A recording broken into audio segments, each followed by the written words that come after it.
नमस्कार, मैं विनीता सिंह और आप देख रहे हैं स्टार बुंदेलखंड न्यूज।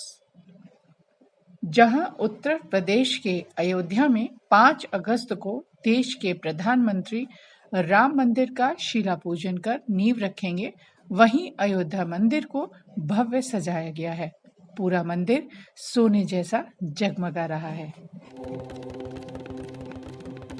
वहीं हम आपको आज एक बुंदेलखंड के राम राजा के दर्शन कराते हैं, जहां आज भी रामलला की सरकार का रुतबा बरकरार है।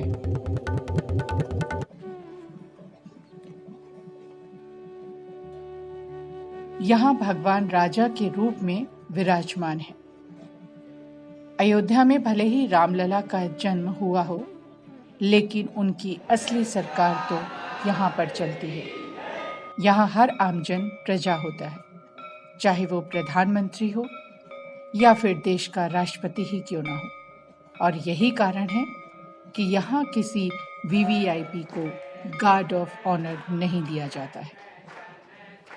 जी हाँ, हम बात कर रहे हैं निवाड़ी जिले के ओरछा के रामलला सरकार की, जहाँ उनकी मर्जी के बगैर आज भी पत्ता तक नहीं हिलता है। वर्षों से आ रहे हैं आप? हम यहाँ 45 वर्ष से आ रहे हैं बराबर। क्या है कहानी यहाँ की? यहाँ की कहानी है कि राम राजा सरकार साक्षात विराजमान हैं और उनकी दोनों पहरों की आरतियों का बड़ा विशेष महत्व है। भगवान 1631 में 9वें मास मधमास पुनीता सम्मत 1631 में जिस दिन श्री रामचरितमानस गोस्वामी जी की पूर्ण हुई थी, उसी दिन भगवान प्राकट होके महारानी कुंवर गणेशी बाई की गोद में अयोध्या में प्राकट होके हर पुख में 27 पुख में ओरछा आ गए भगवान। जिस दिन पुख बरसता था, उस पुख में जहाँ तक भगवान की सेवा चलती थी, तो पुराने लेखों से पता लगता है, दाऊ लक्ष्मण सिंह बताया करते थे कि दतिया से लेके और झांसी तक और ओरछा तक आने में हजारों बैलगाड़ियां, ऊंट, हाथी, घोड़ों पे सोना लद के ओरछा में आए। क्यों? जब भगवान महारानी कुंवर गणेशी बाई भगवान को लेके चलती थीं, तो उनकी चारों तरफ दासियां थीं और उस दासियों के साथ भगवान की बड़ी भारी एक मच्छरदानी थी सोने की, जिसे झरप में बोलते सोने, उसमें लेके चलती थी। ऊपर से स्वर्ण बरसता था। पुराना वो धर्म युग था। उस समय में लोग सोने को उठाते थे, सोने चांदी से विदाई करते थे। तो उस हाथी, घोड़े, ऊंट पालकियों में आया और वो 71 करोड़ असरफियों से 71 करोड़ असरफियों से कौस्तुभ मणि से भगवान को विदाई की थी, मणिराम छावनी से। वो भी 71 करोड़ असरफियां और जो धन उनको फूलों में बरसा हुई विदाई में मिला, वो सब ओरछा में आया। तो ओरछा में भगवान की इतनी अनन्य कृपा है कि यहाँ तो ना कोई भूखा रहता है, ना कोई भूखा सोता है। यहाँ की तो महिमा के विषय में मेरे पास कोई शब्द नहीं।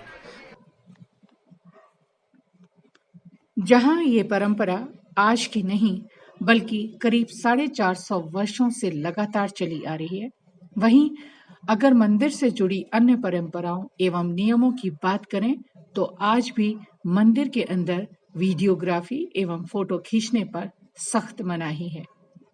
इसके अलावा अगर हम मंदिर और मंदिर से जुड़ी हुई खासियतों की बात करें, तो यहाँ पर भगवान श्री रामलला धनुषधारी के रूप में नहीं, बल्कि ढाल तलवार लिए विराजमान है। जबकि देश के अन्य मंदिरों में रामलला की प्रतिमाएं खड़े रूप में देखने को मिलेंगी। यहाँ मंदिर का समय भी आज से नहीं, बल्कि पिछले करीब 450 वर्षों से निर्धारित है, जिसमें ऋतु परिवर्तन अनुसार साल में 2 बार बदलता है। समय अनुसार राम राजा के पट बंद होने के उपरांत किसी भी वीआईपी या वीवीआईपी तक को दर्शन होना नामुमकिन है। इसके लिए दर्शनार्थी को समयानुसार पट खुलने का इंतजार करना पड़ता है। देश की दूसरी अयोध्या कहे जाने वाली पर्यटक एवं धार्मिक नगरी ओरछा का इतिहास अत्यंत प्राचीन और गौरवशाली है। ओरछा का राम राजा मंदिर अत्यंत प्राचीन है और यहाँ स्थापित मूर्ति के बारे में प्रचलित मान्यता के अनुसार 1631 ईस्वी में ओरछा की महारानी गणेश कुंवर पुष्य नक्षत्र में इस मूर्ति को अयोध्या से नंगे पैर चलकर गोद में लेकर ओरछा लाई थीं। ज्ञात जानकारी के अनुसार ओरछा नरेश मधुकार शाहजूदेव कृष्ण भक्त थे, जबकि उनकी रानी गणेश कुंवर राम भक्त थीं। जनश्रुति के अनुसार एक दिन राजा रानी के बीच अपने अपने आराध्य की श्रेष्ठता को लेकर वाद विवाद हो गया। राजा की चुनौती देने पर गणेश कुंवर ने राम राजा को अयोध्या से ओरछा लाने का संकल्प लिया। इसके बाद रानी अयोध्या पहुंची तथा उन्होंने वहां अपने आराध्य भगवान श्री राम को पाने की कठोर तपस्या की। तपस्या के बावजूद भी जब भगवान राम प्रकट नहीं हुए, तब दुखी रानी ने सरयू नदी में प्राण त्यागने के उद्देश्य से छलांग लगा दी। तत्क्षण राम की बाल रूप में सुंदर मूर्ति रानी की गोद में प्रकट हो गई और रानी ने भगवान श्री राम से ओरछा चलने का आग्रह किया। रानी के साथ ओरछा जाने के बारे में भगवान श्री राम ने रानी के समक्ष 3 प्रमुख शर्तें रखीं, जिसमें पुष्य नक्षत्र में अयोध्या से चलने व पूरी यात्रा पुष्य नक्षत्र में करने, गोद में लेकर चलने तथा रखे जाने पर फिर न उठने व सबसे प्रमुख शर्त के रूप में कि भगवान स्वयं ओरछा के राजा होंगे। महारानी कुंवर गणेश ने ये सारी शर्तें स्वीकार कर भगवान को गोद में लेकर ओरछा वापस आई, पर भगवान की शर्त भूलकर भगवान को अपने रानी महल में ही बैठा दिया। बस शर्त अनुसार भगवान श्री राम फिर रानी महल में ही विराज गए और भगवान के लिए बना भव्य चतुर्भुज मंदिर आज भी अपनी निर्माण व स्थापत्य शैली के साथ खाली खड़ा हुआ है। एक जनश्रुति के अनुसार सतयुग में राजा दशरथ की चाह अधूरी रह गई थी कि वो राम का राज तिलक करते, लेकिन वो चाह कर भी सतयुग में पूरी नहीं हो सकी। ऐसी मान्यता है कि उस अधूरी चाह को पूरा करने के लिए राजा दशरथ के रूप में ओरछा महाराज मधुकर शाहजूदेव एवं माता कौशल्या के रूप में महारानी गणेश कुंवर ने कलयुग में जन्म लिया और सतयुग की अधूरी चाह कलयुग में पूरी कर सके। जब भगवान अयोध्या से ओरछा आए तो उनकी 3 शर्तों में ये शर्त भी शामिल थी कि वो वहां के राजा होंगे।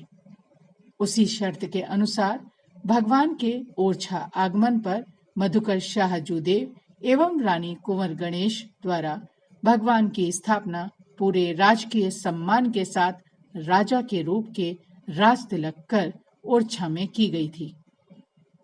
तदोपरांत महाराज मधुकर शाहजूदेव द्वारा अपनी राजधानी ओरछा से स्थानांतरित कर टीकमगढ़ में स्थापित की गई थी।